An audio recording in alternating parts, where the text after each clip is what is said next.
I had my first drink of 2023 at the weekend. I went 203 days sober.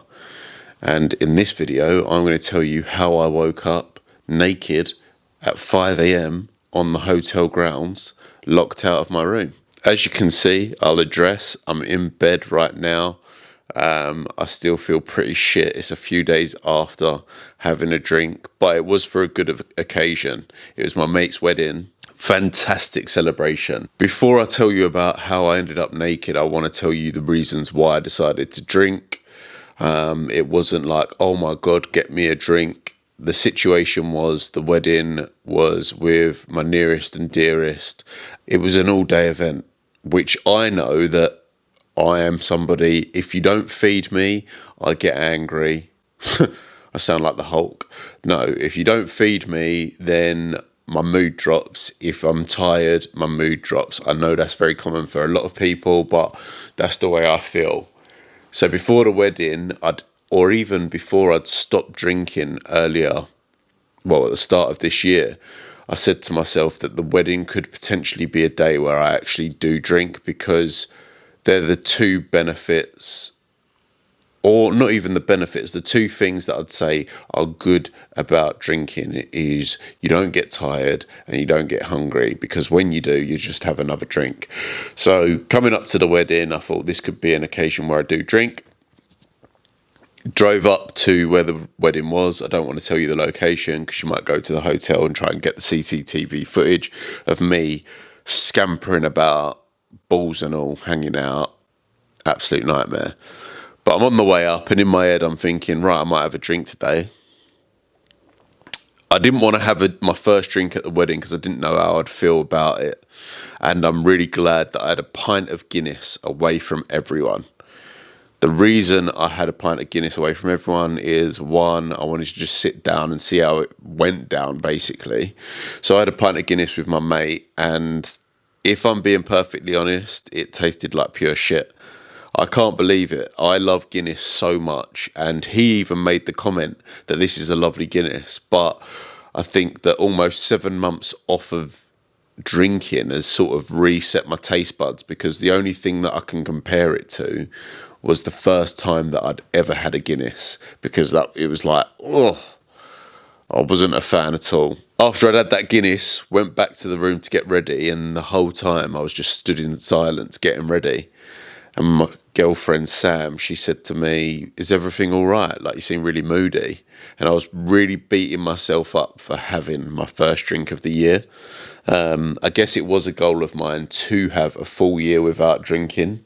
That wasn't like front of mind, as I've mentioned in previous videos, but it definitely was a goal to get to a year, because I believe if I got to a year, then I'd never drink again. But also, although I feel like absolute shit, I'm still in bed. I don't regret having a drink at all, because I actually had the best day and couldn't be happier for my mates getting married. Like, it was just the most perfect day. It just now has reinforced why I don't drink, because I used to put myself through this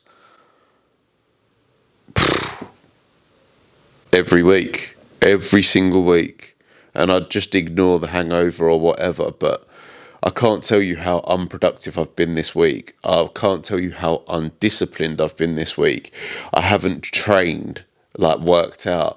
I haven't got up when my alarm's gone off. I haven't done the task that I needed to do this week, which I sort of give myself a little bit of grace about, but I like being productive. For me, what makes me happy? Being productive, getting shit done, improving my health. And to be honest, most of the week has been spent working from my bed. I can well and truly tell you that I'll be going back to not drinking at all. But what I will probably say is I will drink at special events.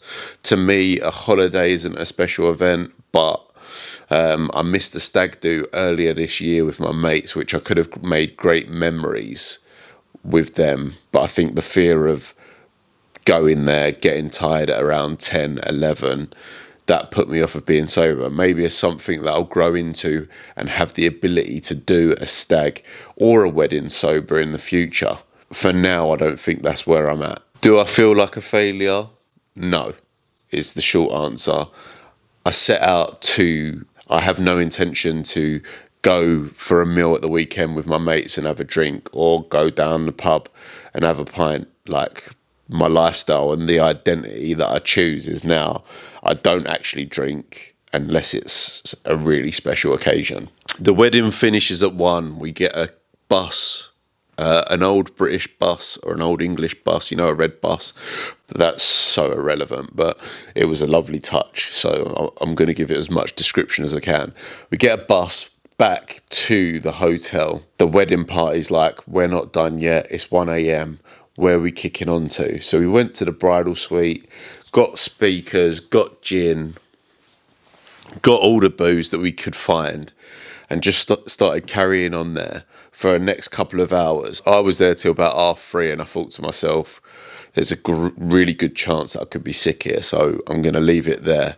Went back to my room. I just got myself into bed. Obviously brushed my teeth, because it doesn't matter what state I'm in. That's just the habit. Irrelevant detail, but whatever. You know more about my sleep plan now. Next thing I remember, it was so...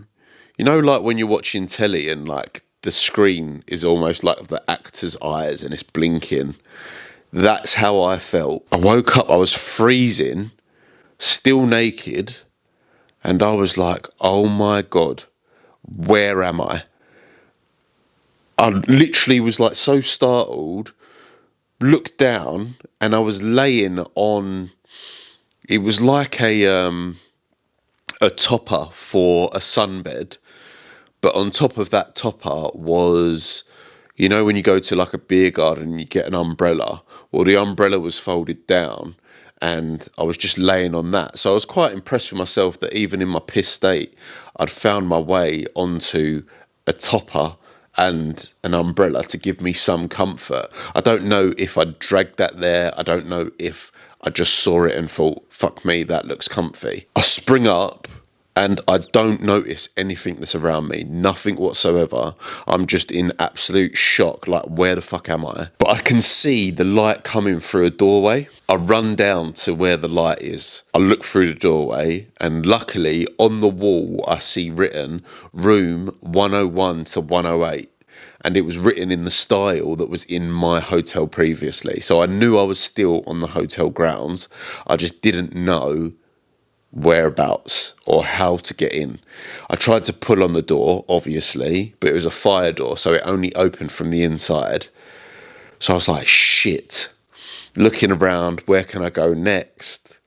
And I saw light coming from the other end of this, like, it wasn't like a tunnel, it was just like a little bit of underground space. So anyway, I've ran to the other end of that.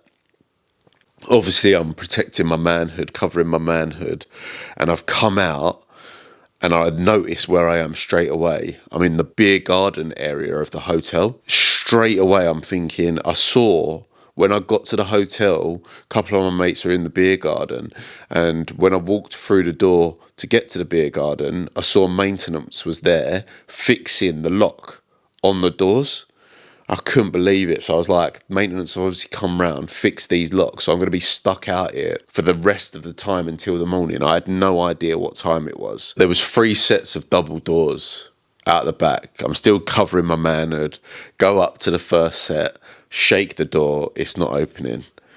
And after that, my head straight away turns to, I am going to be stuck out here freezing my nuts off until someone wakes up to open the bar and breakfast area. So I was like, shit. Go to the next door, it's locked again, and then in my head I'm realising that I'm still pissed. So I'm thinking, what happens if I just sit down but end up falling back to sleep? Then everyone, not only from the wedding party but the hotel, is going to see me in all my glory. Well, not much of it. The final door